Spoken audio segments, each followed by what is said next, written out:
first, seconds, performing, non-performing? What the f***? Note buyers, when it seems like you're in this business alone, know Chase, Robert, and the rest of their tribe are at it every week. They're bringing updates from their own note businesses as they work to find, fund, and finish deals. Follow along as they share their grassroots education with you, tuition free.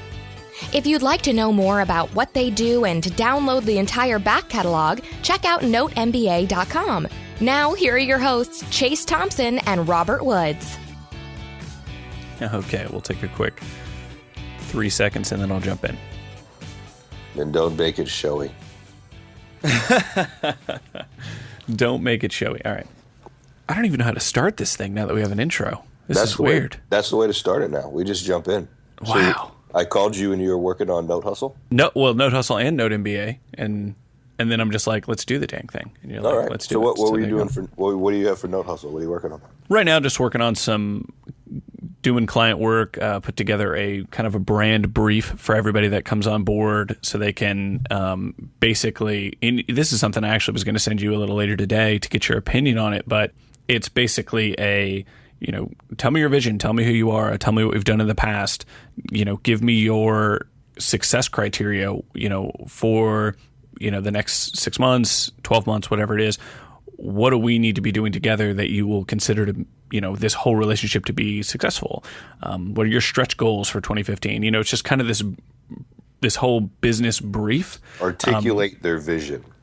Yeah, but also, yes, definitely. And also to assess where they're coming from and have better defined goals from them on whether or not what we're doing is moving them in the right direction.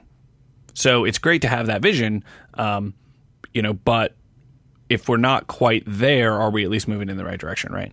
Mm-hmm. And all of that. And then also giving me an idea of where, how many emails have you sent out? What does your current marketing look like? And things like that. So anyway, I look forward to hearing the responses. It's a pretty short document, but I think depending on the person, they're going to, there's potential for a lot of, follow through and, filling in the blanks, or you can just be short and sweet. So I really look forward to that. So that's one of the things I'm working for Note Hustle. The other thing I'm working on is, this week's email for, to go out to all the peeps. I wouldn't be much of an email marketer if I wasn't emailing myself. So that's really important. This week's email is going to be all about, reflecting on kind of what the year has been for you in person. Whenever I critique someone on like a presentation or a project, I like to talk a little bit about the, I call it the start, stops, and keeps, right? So what do you need to start doing that I feel you're not doing? What do you need to stop doing that you are doing? And what are some of the things that you are, need to keep in your presentation? What are you doing right? What are the things that you're really just, doing a really fantastic job on? This is the internet marketer's version of the year-end letter that everybody gets from like an uncle, or maybe grandpappy sends it out to the family, but as it applies to the business. Right, exactly. I like to think it's a little bit more entertaining, or I guess I don't know who your uncle is. You never know. Yeah, to me, it really is summed up in the last paragraph, and I hope people make it down that far. This is kind of one of the longer emails I send every year. Like you're saying, it's very kind of year-endish. But it basically says, at the end, it just says, I know this may seem hokey. I know it might seem like a waste of time to some of you guys, but don't fall into that trap. And then I use one of the lines that's always one of my favorite lines, which is, your systems are perfectly designed to yield the results you've gotten. So if the results you've gotten are, not good or not where you want to be, you need to make some changes. And so whether this feels hokey or whether this feels like a waste of time is not the important part. Don't fall into that trap. Use tools like these things, like a reflection, like a review, all this kind of stuff to. So I like it. Question. Yeah. Do you give them a call to action besides telling them they should look at stuff? Like, what's the call to action? Well, the simple call to action is do it, and then basically, what have you discovered through looking back on 2014? Hit the reply button and let me know what those things are. Okay, so that's the call to action. Reply to Chase. Tell me about your wins, your losses, and your what's worked. Yeah, there's no click here and buy this. There's none of this. It's, do it and then tell me what you found out about yourself in doing it. I like it. So yes, that's Note Hustle, Note MBA, just working on, kind of finishing up the landing page for everybody to go and put their email addresses into, which I guess by the time you're hearing this, it will have already probably been a full page. But, obviously we need to get that stuff done kind of from a pre-launch standpoint. So You know it's what? kind of Now, weird. Wouldn't we should ask people about the show notes? Like if people are getting on Note MBA, like we want to hear what you think about the show notes. Are they Please, yeah, let us know. not long enough? How do we make it better? What are we missing? What are we doing right? What are we needing to not do more of? And in the show notes, you'll see we have an email address. It is ask@notemba.com. Drop us a line there. Let us know anything. If you're loving the show, hating the show, anything like that, we would love to hear from you. So that's what I'm working on now. What about you, good sir? You sound a little verklempt. You sound a little, but still hustling, I assume. Yeah, well, it goes back to it might have been the first episode where you said #humble brag about my traveling around the world. So I think that's every episode. So hashtag getting excuse me, that's a perfect example. Getting humbled. Thailand to Hong Kong to that crazy week we had in San Diego. Spent a couple days up in LA to Kansas City. It snowed while I was there. I am back home in Orlando, Florida. For how long, I don't know, but I have obviously picked up some sort of bug from my small amount of air travel in the last couple weeks. I hit 7 different airports in a matter of less than 3 weeks, so it was a little bit of travel. You got to hit up some of that emergency. My wife swears by it. I've got it. I've been trying it. I've also been on, according to my mother, the Robitussin DM, or the Unbrand, if it's on sale, according to her. The Unbrand, sweet. So, no, it's been good, actually. Yesterday, I got in on Sunday, and yesterday hit the ground running. I went by 3 properties yesterday here in Orlando that we've got that need some form of work done. So what's the most interesting out of those 3? So one of them is a vacant foreclosure, and the foreclosure should be finished in February. We could probably get some feedback since they'll never know which one it is. But this property, we bought it at a good number. I'd say market valuation around 60 to 65, depending on finishes. Rent's about $850. It's a 3-bedroom, 1.5 bath. High rental area, not a lot of owner occupants. So it's not bad, but the property itself has a ton of mold damage inside of it. So I basically have decided that I know when it goes to foreclosure where we're putting it at auction pricing because of the debt, we're going to end up taking the property back. So I'm actually going to start first of the year. I'm just going to send a crew in there to start getting it cleaned out. So does that mean you're also going to have some plumbing issues with the mold? I assume was there roof issues that caused a leak to have mold issues, or was there just mold issues? It's a lower level apartment, and there was a water leak from the unit above. Okay. Had somebody been living in the unit, or the owner been renting it, anything, insurance probably would have paid for the damage. None of this would have happened. Because it was this, history of the 4-year, 5-year vacant property, this is what happened, and it just spread throughout the whole property. So I've talked to a few other people, and I've gotten feedback on it. And because the mold is spreading and can cause other damage to other units, I'm going to go in there and have it all removed under the guise of property preservation. Oh, nice. So that'll work. Which also give me like a week head start on the renovations. And then what's up with the other 2 props? The other 2 is that the post-foreclosure eviction. And it goes back to what we said. I tried to be nice. I got a hold of the borrower, or the tenant, excuse me. And this was the very beginning of December, before I even got back into the States. And I had talked to her briefly. I'd gotten her to contact me by putting a vacant sticker on the property. So I had somebody go out there and do that. And that was just a good way to get a hold of the occupant. And she explained at the first phone conversation, she had a lease. And no big deal. Send it to me. Let's take a look. We'll get it figured out. So, of course, I don't hear from her for 2 days. So, obviously raises a little bit of suspicion. We finally get in contact again. And what she tells me that the lease she had was from 2013. And she doesn't have a new lease because there was a bunch of repairs. And the guy that owned it had just said that was okay. I was like, well, no problem. How much were you paying for rent? So she tells me how much. And I'm like, perfect. I was like, do you want to stay? Just cut me a rent check. It's the first of the month. No big deal. Oh, well, there's a bunch of broken things. I don't really want to stay. It's like 3 days later, she finally calls me back again. And then now she says she hasn't paid rent for 6 months because things have been broken. So I've drug this out like a week. The writing is on the wall. So I finally just called my attorney just to do the full eviction on it. And I was like, I'd offered her I think it was like the 3rd or 4th of the month. And I was like, why don't you do me a favor? I'm traveling, not back in the States until the 22nd. Just take until the 22nd, get moved out. Don't worry about it. I'll take care of your movers. No big deal. And it was like a week later. So this is all kind of a jumble of a timeline. But she didn't actually, she texted me and just says she can't move out. She can't get help. And I was like, well, you don't need help. I just offered to pay for your moving truck and your movers. What do you mean? Well, and I was like, okay, you need to do what you need to do. So I dropped by there and put a lockbox on the door so she knows I'm not kidding.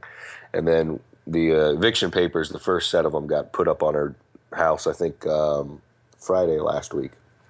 So that was interesting. So what is the lesson there? What is the takeaway? I mean, I know that we've now talked about it on, 2 or 3 shows now, because it's kind of an interesting situation, multiple, kind of things happening.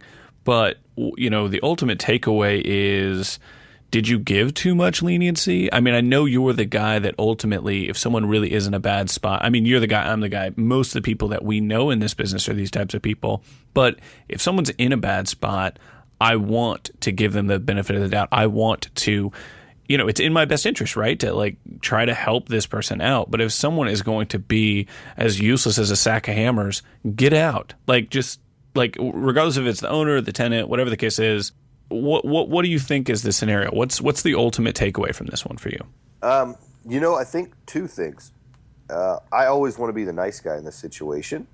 And the problem is that as soon as you try to do that and get involved on any level and try to empathize someone's situation, I mean, the reality of it is I'm not in that situation.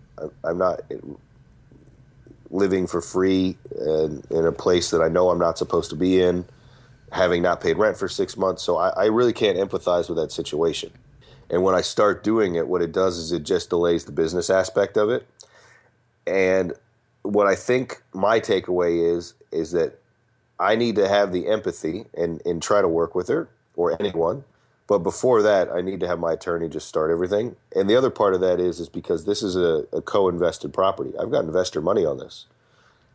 And I see. So starting your timelines is good because you can always call them off, as it were. Now, granted, obviously, you're taking some expense there in the case that it isn't needed. But at the same time, if it is, now you're already ready to take action. Is that what you're saying? Yeah, and my take on the added expense, consider it an insurance policy.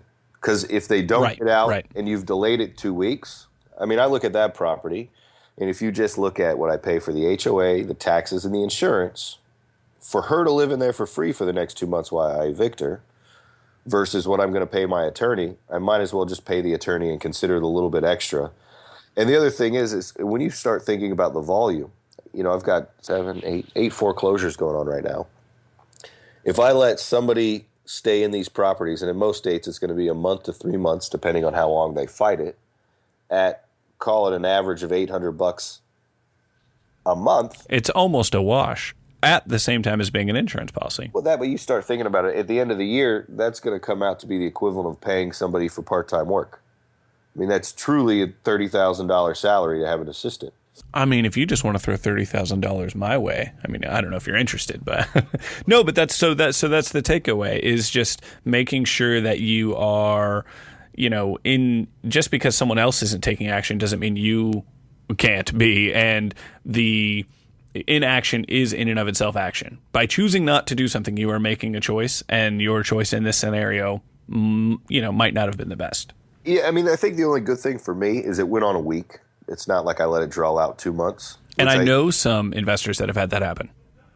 Where they just thought maybe a servicer was taking care of something and then let something drag on. Or we're in a situation almost identical to this one where they, got caught up in other things or whatever the case is. And then it's 2 months later and, oh, by the way, this person is still here or this situation still is not handled. Yeah, and my take is it better to have somebody in the property than not? Yes. But are they probably taking care of it? No. You don't take care of what you don't pay for, usually. Yeah. So what's up with the third property? Third property is just a bunch of work that needs to be done. It needs a new roof. We went and just did a run through. It needs a new roof. The backyard needs landscaping. It has these weeds that now look like trees. So I met and it's got a weird thing. We'll post this up. It'll probably be another 2 months because it won't be done. There's a back wall. It's in Florida, so we have a lot of foundation issues from time to time from settling. It's a concrete block wall, which is separating from a neighbor's. It's an adjoined townhouse. So I called the building department and code enforcement to go look at it. And I figured either, if I was going to make the repairs anyways, it's not a loss, but I sent them out there to go look at it, and hopefully I can split the cost with a guy that owns the adjacent unit. Okay. Well, I mean, that's good. I mean, and it's in their best interest as well. And it's, it is what it is. It helps you, obviously, but yeah. So the only other really interesting update, we came out of Mastermind. We had Mastermind in San Diego with Scott Carson and the rest of his note buyer crew, which went well. I agree. Were you waiting for me to jump in and agree? I was like, delayed pause. Well, it's not. Yeah, I think that was kind of underselling it. From a saying it went well. Not to say that like you undersold it or whatever, but no, I agree. I think it went exceptionally well on multiple different levels, from business, people that you're meeting in the business, gaining relationships and things like that, learning new things, learning things from different people in different ways that they go about their business, both in the notes that they invest in, the way that they organize, the tools that they use. I mean, all kinds of things on many, many, many different fronts. I think it was a really great experience for me to be a part of, for sure. And everybody, I assume. But for me personally, great experience. Yeah, good networking. Always good to get together with everybody. A lot of fun. A lot of assets. What do we have, like 3,000 assets to go through? Oh, my gosh. So there was 5-6 tapes averaging XY. Yeah, I mean, not to say it in a bad way, like, because I know some people are always looking for stuff, but it was almost too much. You're just you're teaming up, you're breaking down, you're breaking down multiple tapes, and yeah, it was a ton of assets. It was a ton of assets. So it's good. Funny story, kind of in hindsight after that. I've got my buddy that I was talking about a couple weeks ago, the one that wanted to invest. He's like, I got some money, and now he's like, he wants to learn the business. So I told him the first deal we did, we have to JV, and then I'd give him a little bit more of an introduction to the business. So I sent him an asset to look at from Mastermind. It was one that I'd placed a bid on, and then I started doing some due diligence. But I basically sent it to him rough. I gave him my ROI spreadsheet that I use to analyze my deals, and just an address. I was like, do your due diligence, get back to me. And it was good. He did it. He had some questions, and he sent me an email back with a lot of interesting questions. And I'm curious if anybody else has kind of these questions out there. So let's see. One of the first ones that he wrote, are there any transactional government fees when you acquire the paper? I understand that we would need to pay the defaulted tax bill, and then we'd have an unpaid balance. When you buy a piece of land, the government charges excise tax. Are there any government transfer costs? So I don't know if anybody's ever had that question, but no, we're buying personal property, so you don't have any of those. But I just thought it was kind of interesting. I like where his head went. That wasn't something that I kind of have a different background maybe, but that wasn't something that I even thought about when I first got in. That's an interesting question. So let's see. So the second question, thought this one was good. Is anyone other than the fund making a cut of the $7,500 purchase price?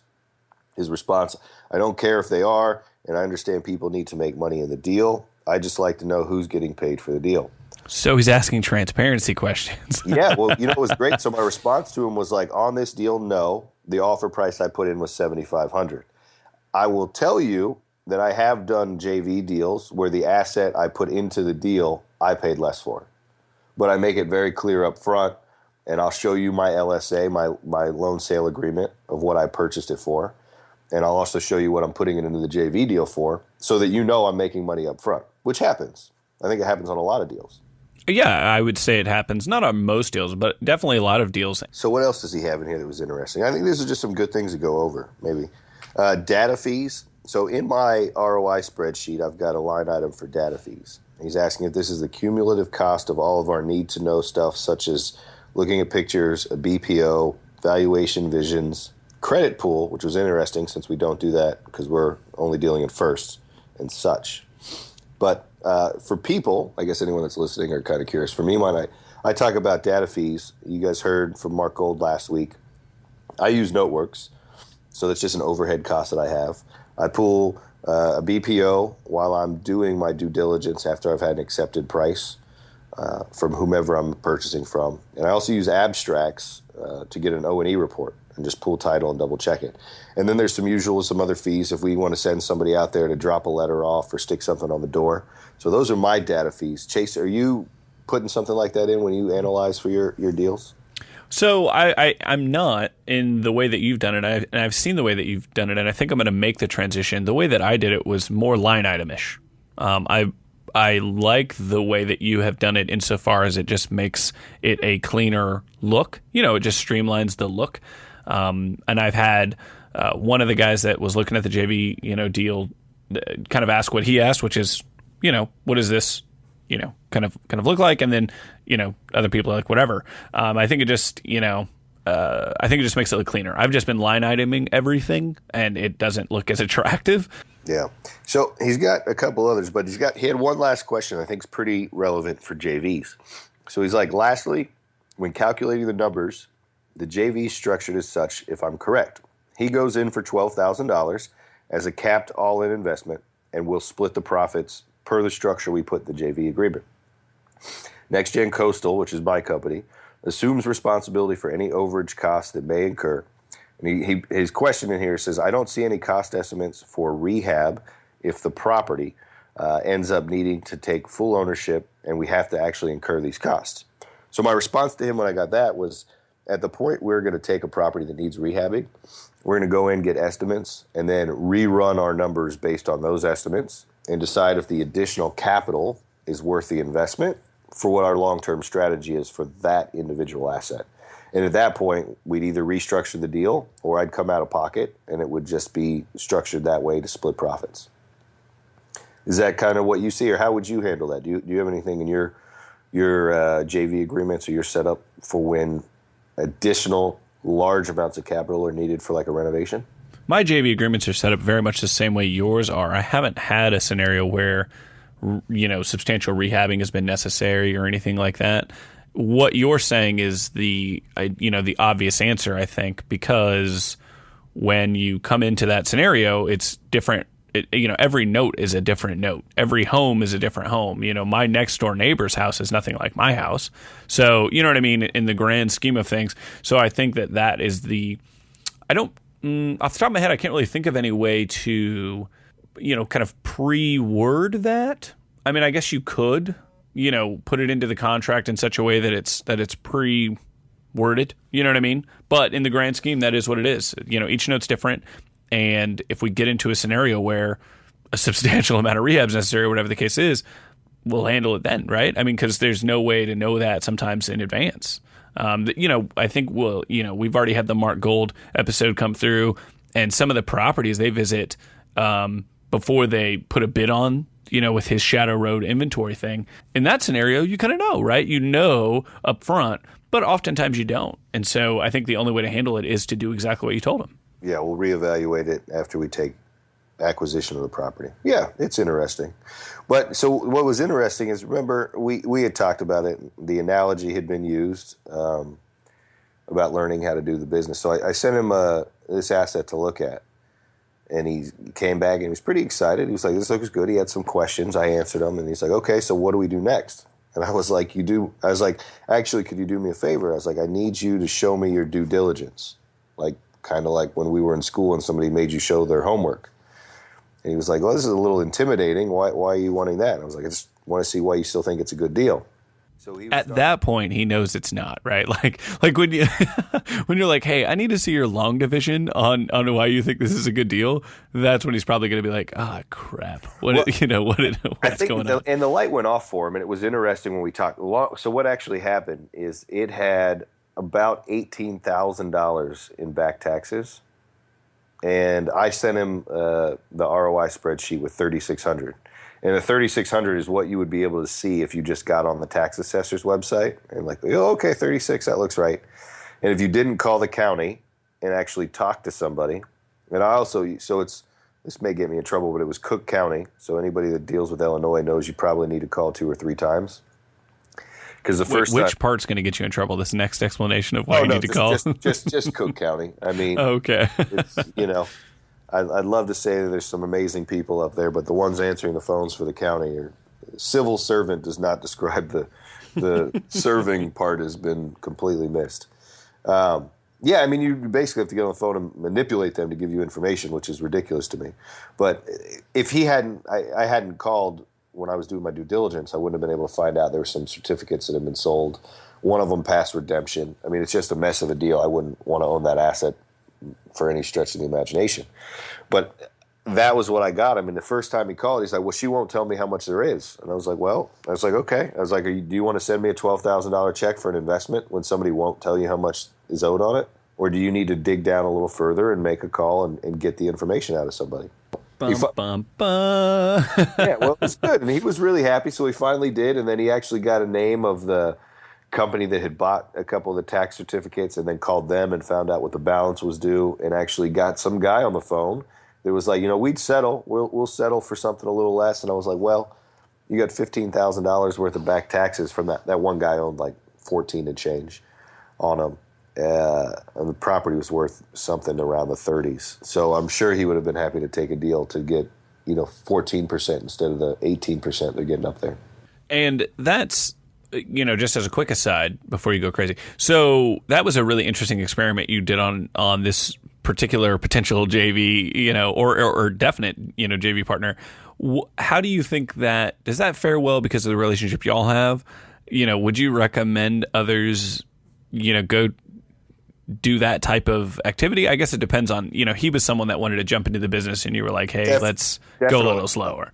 Definitely no. So if it was somebody that's got JV money and they want to invest, not a chance in hell. I'd make sure I sent them the best deal I had that I was like, the one that I was salivating to put my money in is the one that I'm going to send them. And that way I know it's a good deal. I'm not worried about it and I'm not stressed. I sent him that deal and made him do homework because where it's going is he's a guy that I think wants to try to get into this business. And it's one of those things that sometimes you got to realize you're going to get kicked in the face if you're not paying attention. And I'd rather be the one putting his nose in the mud instead of watching him get kicked in the face. Sure, and as a terrible analogy, I guess, but I'm a huge sports fan. Listening to some talk radio on the way into work this morning, someone was talking about how a quarterback was it Jay Cutler for the Bears. Some of you are not going to get this analogy at all, but he basically said one of his bigger issues was he's got all the talent in the world, but he mentally takes plays off during the game. You can just tell when he makes mistakes. He takes plays off, and if the way that they run their offense, he's on the field 65 to 72 times a game, and taking 10 plays off causes them to lose. Those are the mistakes that you see him make that time and time again.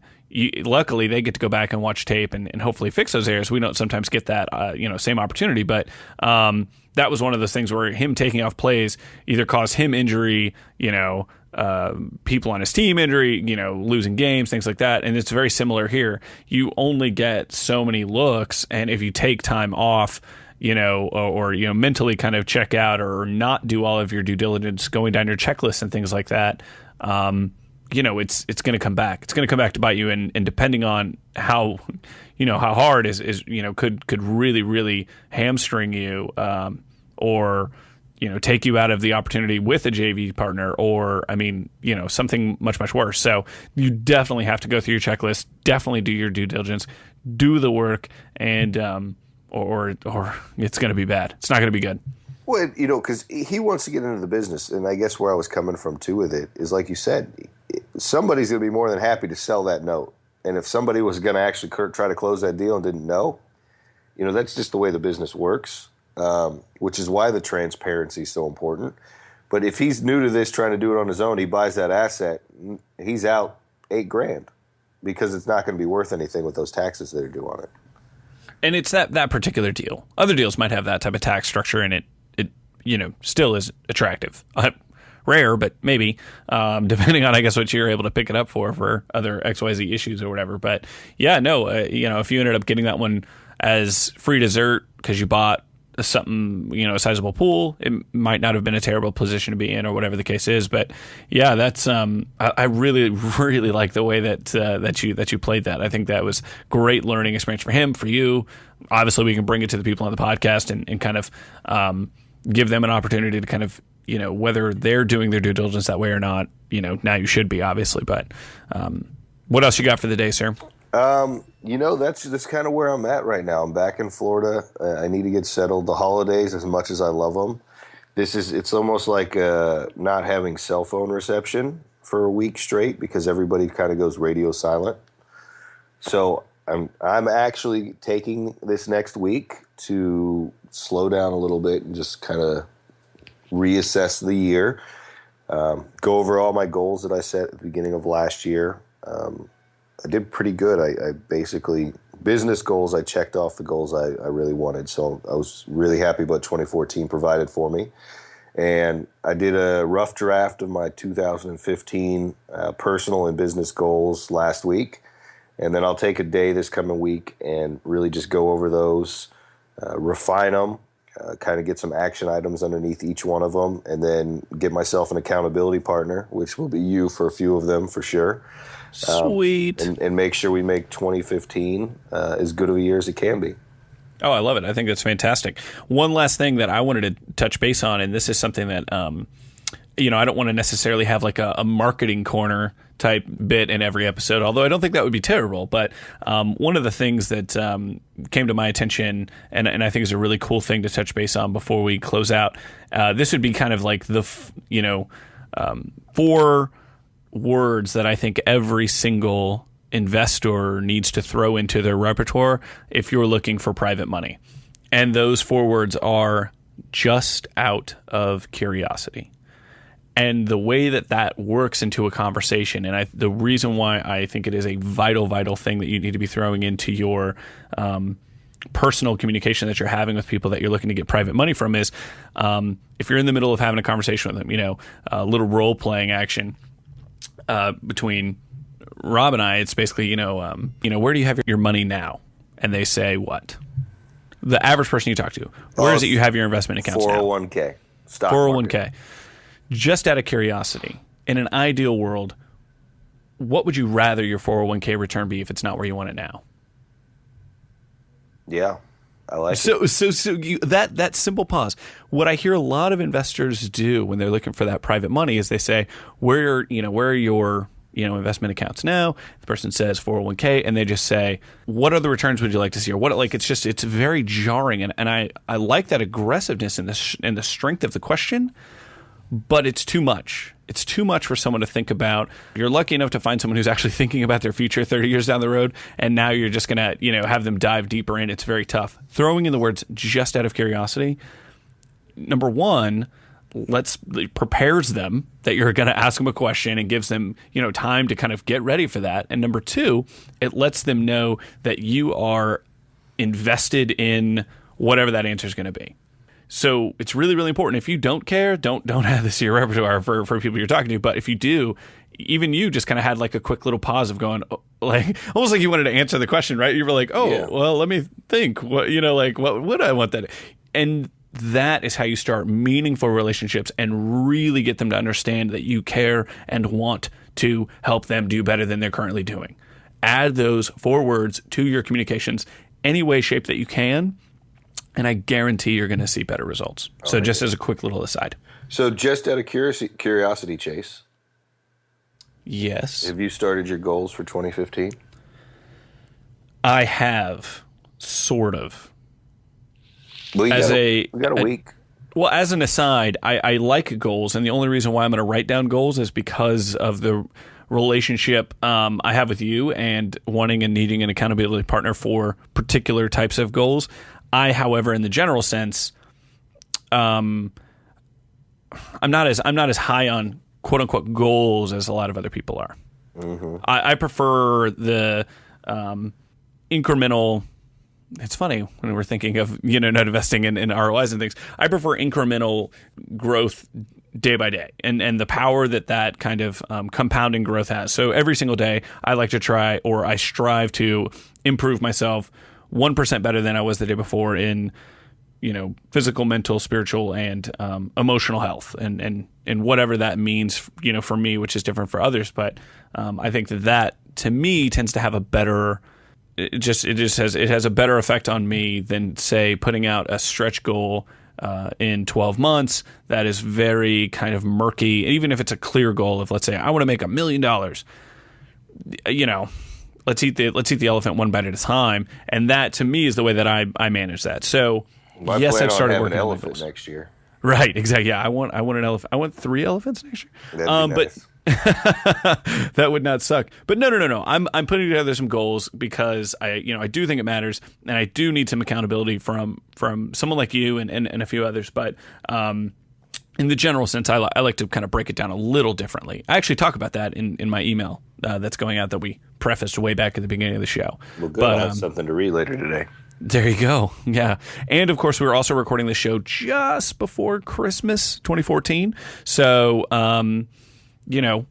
hopefully everyone had a great holiday season and a great new year. And you'll be hearing this probably, coming into 2015, either, weeks or two, in. And we hope that you got your goal set. If you did not, get it done. Or at least get your 1% incremental improvement done every single day. We appreciate you guys, and we love that you listen to this show. If you have not already, please go over to iTunes, subscribe, leave us a rating. And of course, if you have any questions or any tips or help, if you've got any feedback for the show, or if you've got a rich uncle that you want to get us in contact with, Be sure to drop us a line. Please, right? Drop us a line at ask, that is ASK, @notemba.com. Thanks, guys. We'll catch you next time. Thank you. Have a good one.